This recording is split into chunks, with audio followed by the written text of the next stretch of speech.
বন্ধুরা, কালকে বলেছিলাম না ঘেটকুল শাকের রেসিপি দেবো, তো ফাইনালি আজকে আমি ঘেটকুল শাকের রেসিপি নিয়ে চলে এসেছি।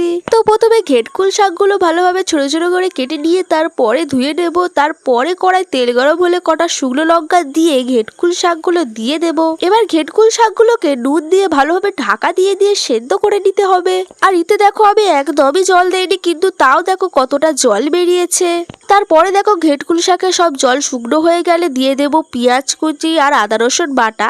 এবার এতে সামান্য হলুদ গুঁড়ো দিয়ে আমি পুরো শাক ভাজার মতো ভেজে নিয়েছি, তোমরাও পুরো শাক ভাজার মতো ভেজে নেবে। তারপরে শাকটা যেই ভাজা হয়ে গিয়েছে আমি শিলে ফেলে শাকগুলোকে ঠান্ডা করে নিয়েছি, আর তারপরে আমি বেটেও নিয়েছি। আর হ্যাঁ বন্ধুরা, এটা কিন্তু তোমরা শিলেতেই বাটবে, শিলে না বাটলে মিক্সিতে একদমই ভালো হবে না।